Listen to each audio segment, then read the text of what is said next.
नमस्कार, श्री स्वामी समर्थ सगळ्यांना. तर आजच्या माझ्या ब्लॉगमध्ये तुम्हा सर्वांचं स्वागत करते.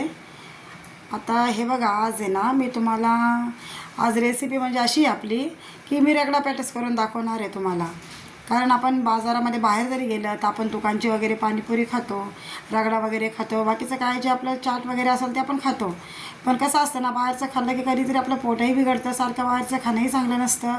त्यामुळं घरचं करून खाल्लेलं कधीही चांगलं. तर त्यासाठी मी आज आहे ना तुम्हाला रगडा पॅटीस करून दाखवणार आहे. तर सगळ्यात आधी मग मी काय केलं, हा 1 वाटी मैदा घेतला. आता तुम्ही प्रमाण तर बघितलंच आहे. 1 वाटी मैदा घेतला. त्याच्यानंतर काय केलं, मोहनासाठी तूप घेतलं होतं, थोडेसे ओवा घेतला, परत मीठ घेतलं चवीनुसार. तर मग हे सगळं एकत्र केलं मी. आणि मोहनासाठी जे आता मी तूप टाकलं होतं ना, ते बघितलं तुम्ही, ते असे पिठा असं थोडासा गोळा झाला पाहिजे, म्हणजे मोहन चांगलं लागतं त्याला. आणि बघा सगळं मळून मी काय केलं, याच्यामध्ये भरून ठेवलं आहे. म्हणजे थोडंसं रेस्ट व्हायला ठेवलं आहे, एक 10 ते 7-8 मिनटं समजा. हे बघा, रेस्ट झाल्यानंतर आहे ना, तर उंडा किती छान झाला. आता मी जी आहे ती पापडी चाट करणार आहे बघा. तर त्यामुळं मी सगळ्यात अगोदर तुम्हाला त्याची पापडी करून दाखवणार आहे. हे पापडीसाठी जे केलं आहे ना आपण, ते पापडीसाठी केलं बेटर आहे. तर हे बघा, आता तर याचं काय करायचं, मी चांगलं मळून घेतलं आणि एक पोळीसारखे आपले 1-2-3 उंडे करून घ्यायचे त्याचे. हे बघा, आणि इतकं सुंदर ते म्हणजे असं हे झालं आहे ना, भिजलं आहे ना, तर एकदम नरम झालं आहे असं. तर हे बघा, आता पूर्ण त्याचे 3 उंडे करून घेतले मी आणि त्याच्या आता एक अशी पोळी लाटणार आहे. हे बघा तुम्ही, चांगली आपली पातळ पोळी लाटून घ्यायची.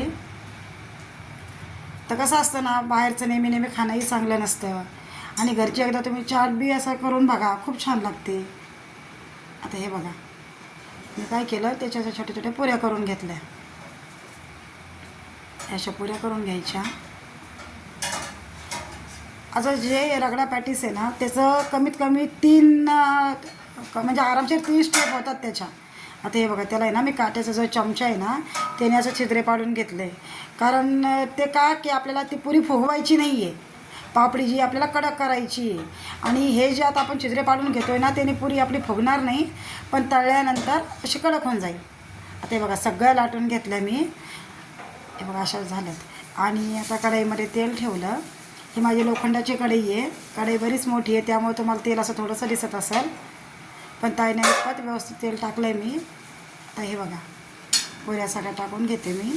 आणि लोखंडाच्या कढईत आहे ना, तळायला चांगली असते.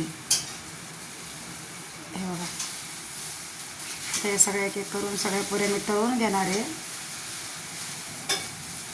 हे बघा, चांगल्या तळतळ आपल्या. हे बघा, अशा प्रकारे आपल्याला तळून घ्यायचे आहेत. हे बघा, झाले आपल्या अशा तळून घ्यायच्या. त्याच प्रकारे मग काय करायचं, आता मी खाली टिश्यू पेपर टाकला आहे, म्हणजे ते सगळं ते शोषून घेईल. हे बघा, पूर्ण पुऱ्या अशा झाल्यात आपल्या. आणि त्याच्यानंतर आहे ना, जो रगडा आहे आपला, त्यासाठी आपल्याला पांढरे वाटाणे लागणार आहेत. तर मी वाटीभर पांढरे वाटाणे रात्री भिजू घातले होते, ते आता कुकरला लावून घ्यायचे. आणि याच्यामध्ये काय करायचं ना, एक बटाटा आहे तो साल काढून कापून त्याच्यामध्ये टाकून द्यायचा.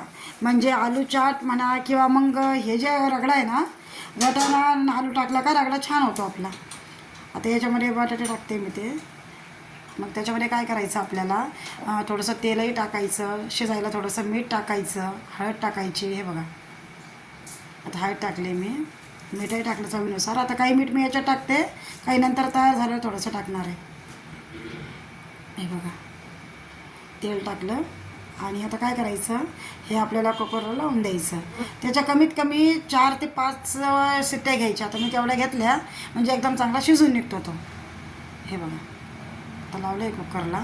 आणि शिजल्यानंतर बघा तुम्ही आता, हे बघा, हे पूर्ण चांगलं शिजलं आहे. आणि आपल्याला जेव्हा आपण तो म्हणजे वरणासारखं हटतो ना, तर पूर्ण नाही आपल्याला हटून घ्यायचं आहे. म्हणजे तो रगडा असा दिसला पाहिजे, थोडासा वाटाणा त्याच्यामध्ये दिसला पाहिजे. आता मी काय केलं आहे, ते थोडंसं गरम पाणी करायला ठेवलं. आणि जितकं आपल्याला रगडा पाहिजे आहे ना, तितकं मी पाणी टाकलं आहे. आणि थोडंसं कुकरला मी ते गरम करून घेणार आहे. हे बघा, असं झालं आहे. आणि जास्त त्याला आटवत बसायचं नाही आपल्याला, रगडा वाटला पाहिजे तो. आता हे बघा, याच्यामध्ये थोडंसं मीठ टाकणार आहे परत मी. आणि आता याच्यामध्ये लाल तिखट टाकून घेणार आहे. तुम्ही ते शिजतानाही जरी लाल तिखट टाकलं ना चालतं, तर मी आता टाकलं आहे. आता हे बघा थोडंसं त्याला उकळी आली का तेलही टाकलं आणि मग मी याला थोडीशी उकळी आली का मी पातेल्यात काढून घेणार आहे. म्हणजे नंतर ते शिजत राहील आणि बरोबर ते थोडंसं असं घट्टही होऊन जातं. आणि कुकरला मग नंतर बटाटे लावायचे आहेत आपल्याला. हे बघा हे पातेल्यात काढून घेतलं मी. आणि आता जी टिक्की आहे आपल्याला तर त्याच्यासाठी मी बटाटे लावून घेते आता कुकरमध्ये. हे बघा असं झालं आहे. तरी अजून ते बरंच आता घट्ट होणार आहे बघा. हे बघा बटाटे पण लावलेत मी. हे बघा असं झालं आहे. छान झाला आपला रगडा. हे बघा इथपत्ता पाहिजेलाच आपल्याला ना. झाला आपला रगडा तयार झाला. त्यानंतर मग बटाटे पण उकडलेले होते. हे बघा बटाटे उकडून झाले. मग ते किसून घेते मी टिक्कीसाठी आता. बघा अशा प्रकारे किसून घ्यायचे. आणि सगळे किसणं झाले का हे बघा आता पूर्ण किसून झालेत माझे. आणि त्याच्यामध्ये बघा आता मी काय करते तुम्हाला पूर्ण साहित्य दाखवणार आहे. आता ही जी चिंचेची चटणी आहे ना ती मी घरीच करून ठेवलेली आहे. आणि हे तांदळाचं पीठ आहे. आता ही पुदिन्याच्या चटणीची पण यात काही तयारी आहे. तर काळं मीठ आहे, आपलं साधं मीठ आहे, नंतर जिरेपूड करून घेतली आहे मी, चाट मसाला, मिरेपूड, त्याच्यानंतर परत ही मिरची आहे, कोथिंबीर आहे, आता ही लाल तिखट, धना पावडर, हळद, परत आलं घेतलं आहे, लसूण घेतला पुदिन्याच्या चटणीसाठी पण. आता हे बघा इथं पुदिना आहे चटणीसाठी. हे बघा एक गड्डी घेतली मी स्वच्छ धुवून. आणि आता हे जे पुदिन्याचं मी चटणीचं दाखवते तुम्हाला, कारण मला एक कमेंट आली होती की ताई पुदिन्याची चटणी करून दाखवा म्हणून. तर त्याचं हे साहित्य आहे. मग त्यामध्ये अर्ध लिंबू आहे, साखर घेतली आहे, बर्फ आहे, परत आलं, लसूण, मिरची. आता बर्फ कशासाठी बघा, तर जेव्हा आपण पुदिन्याची चटणी करतो ना त्यामध्ये बर्फ जर टाकला ना त्याचे 2-3 क्यूब आपण आणि अर्ध लिंबू पिळून टाकायचं, म्हणजे जी चटणी आहे ना ती हिरवीगार राहते. आणि कधी पण चटणी जी करायची ना, तुम्हाला समजा आता एखादा तुम्ही पदार्थ केला, आता समजा आपण ही चाट करतोय तर त्याच्या एक जास्तीत जास्त 10 मिनटं अगोदर करायची, जास्त वेळ करून ठेवायची नाही, कारण ती काळी पडते. आणि सध्या पण आता आपल्याला काळी नको पडायला, काळी तर पडणारच नाही आता, कारण मी एकदम वेळेवर करते आहे. पण तरी पण जर बर्फ वगैरे टाकला ना, बर्फ आणि लिंबू, तर ही जी चटणी आहे ना एकदम हिरवीगार राहते. आता दिसेल तुम्हाला काढल्यानंतर. हे बघा आता चवीला थोडी साखर टाकली आहे मी आणि 1 वाटी कोथिंबीर टाकली. 1 गड्डी पुदिना होता त्यासाठी 1 वाटी भरपूर झाली आहे. आणि जे मीठ आहे ना ते जास्त नाही टाकायचं, कारण दिसताना आता आपल्याला हे भरपूर दिसतं आहे, पण ज्यावेळेस आपण मिक्सरला लावतो ना नंतर हे वाटण असं थोडंसं दिसतं. हे बघा आता अर्धा लिंबू टाकते मी यामध्ये. आणि मग जेव्हा मिक्सरमधनं काढलं का ते वाटण कमी झाल्यावर मीठ जास्त व्हायला नको, त्यामुळे प्रमाणातच टाकायचं आपल्याला. आता हे बघा बर्फही टाकून घेतला मी. हे बघा अशी चटणी झाली आपली. बघा आता किती मोठं दिसलं होतं ना आपल्याला ते पुदिना कोथिंबीर सगळं. बघा चटणी बघा इतकी झाली आहे त्याची. आणि ही जी चटणी आहे ना मी ती आता एका मोठ्या चाळणीतनं चाळून घेणार आहे. हे बघा थोडं पाणी टाकलं. आता ह्या चाळणीतून मी चाळून घेते, म्हणजे जे खालचं पाणी आहे ना आपल्याला ते तयार करायचं चटणीसाठी. आणि जे वरचं राहतं ना आता आपण हे चाळणीतनं जे काढतो आहे तर एका भांड्यात ते काढून ठेवायचं आपल्याला, ते फेकायचं अजिबात नाही आहे. कारण पुदिना हा आपल्या शरीरासाठी खूप काही उपयोगी आहे. त्याने उष्णताही कमी होती, त्यानंतर परत आपली ॲसिडिटी भरपूर कमी होती. आणि जे आपण चटणीमध्ये आज जेवढे समजा आपण पदार्थ वापरलेत किंवा जेवढं काही साहित्य वापरलं आहे ते आपल्या पोट साफ होण्यासाठी एकदम उपयोगी आहे. म्हणजे पोटही साफ होतं, उष्णताही कमी होती. आणि पुदिना असाही तुम्ही नेहमी खा, खूप चांगला असतो आपल्या शरीरासाठी. आता बाहेर बघतो आपण ते नीरा वगैरे सरबत सेंटर असतं, त्याच्यामध्ये पुदिन्याचं तर सरबत तयार करून भेटतं आपल्याला. मग बाहेर पिण्यापेक्षा किंवा बाहेर हे करण्यापेक्षा रोज जर आपण असं घरी जर करून म्हणजे पिलं किंवा रोज वापरलं तर आपल्या शरीरासाठी पण खूप चांगलं आहे ना. आणि सध्या तर आता उन्हाळा आहे, हे तर सगळ्यात आधी उत्तम आहे. आता हे बघा जे वरचं काढलं आहे ना मी एका वाटीत ठेवणार आहे आणि फ्रीजमध्ये तसंच ठेवून देणार आहे. 1 किंवा 2 दिवस तुम्ही आरामशीर किंवा थालीपीठ करा किंवा धपाटे करा किंवा तुम्ही भाजीलासुद्धा वापरू शकता. हे बघा आता हे जे पाणी आहे त्यामध्ये मी आता काय करणार आहे, चाट मसाला टाकायचा, जिरेपूड घालायची, थोडंसं परत काळं मिरेपूड आहे ना ती पण घालायची. हे बघा आता असं झालं आहे आपलं. आता पाणीपुरीचं पाणी असंच असतं, फक्त त्याच्यामध्ये तुम्ही ज्यावेळेस पाणीपुरीचं पाणी तयार करता ना याच्यामध्ये खारी बुंदी घालायची आणि एखाद्या बर्फाचं क्यूबही टाकलं तर चालून जातं. झालं आपलं ते पण पाणी तयार. आता हे बघा हे थोडंसं जे वाटण होतं ना पुदिन्याचं तेही मी टाकलं आहे, थोडंसं घट्ट होतं ते. हे बघा. आणि हे लिंबू असंच त्याच्यामध्ये टाकून द्यायचं आपल्याला, म्हणजे आंबट गोड पाणी आपलं व्यवस्थित होतं. आता हे बघा, हे झाली पुदिन्याची चटणी. आता जर तुम्हाला चटणी पाहिजे असेल निव्वळ, समजा तुम्हाला ते पाणी कशात वापरायचं नसेल, तर तुम्ही हे जे आता मिश्रण वाटीत काढलं आहे ना ते तसंही ठेवू शकता समजा. आता हे बघा, आता काय मीठ घातलं आहे, झालं आपलं पाणी तयार. आणि हे जे आहे ना पुदिन्याची चटणी, ती जास्त एकच दिवस आपण खाऊ शकतो, जास्त जर ठेवली ना काळी पडते. आता हे बघा, हे जे बटाटे आपण किसले होते ना, मी आता टिक्कीची तयारी करते बघा. आता याच्यामध्ये थोडंसं तांदळाचं पीठ घातलं आहे, त्यामध्ये असे ते टिक्की जे खरपूस होते बघा त्यानं. तुम्ही कॉर्नफ्लॉवरही वापरू शकता, पण मी तांदळाचं पीठ तयारच करून ठेवलेलं आहे, नेहमी लागतं मला ते. आता हे बघा, थोडंसं मीठ टाकायचं चवीनुसार. आणि त्यानंतर आता याच्यामध्ये पण मी थोडंसं काय करणार आहे, धनेपूड घालणार आहे. बघा, धनेपूड टाकली मी, थोडंसं काळी मिर पोळी पण टाकायची. हे बघा, जिरेपूड. मी ह्या सगळ्या पावडर घरात तयारच करून ठेवलेल्या आहेत. हे बघा, चाट मसाला थोडासा, हळद. आता हे बघा, आणि त्यात कोथिंबीर टाकायची आपल्याला. हे बघा, आणि आता हे चांगलं काय करायचं, मळून घ्यायचं आपल्याला. हे बघा, सगळं एकत्र करायचं आणि त्याचा गुंडा तयार करायचा आपल्याला मस्त. बघा, सगळं मी टिपून घेते. आता हे जे आहे ना, मी नेहमीच करत असते घरामध्ये बरं का. आता हे बघा, आता ही आपली चिंचाची चटणी तुम्हाला म्हटलं ना, मी घरीच करून ठेवलेली आहे. आता ही कमीत कमी मला 15 दिवस होऊन गेलेले आहे. सरासरी 1 महिना ही चटणी फ्रीजमध्ये आपली चांगली राहते. कधी पण आपल्याला म्हणजे आता याचाही जर तुम्हाला वाटलं तर चटणीचा मी व्हिडिओ नक्कीच करेल, जर तुम्हाला आवडलं बघायला तर कमेंटमध्ये नक्की सांगा.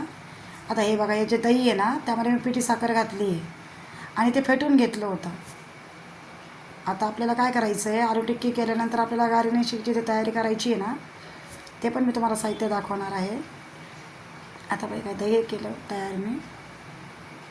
दही थोडंसं फेटायचं, थोडंसं आंबटच म्हणजे मीडियम पाहिजे, जास्त आंबट पण नको, जसं तुम्हाला हवं तसं घ्या.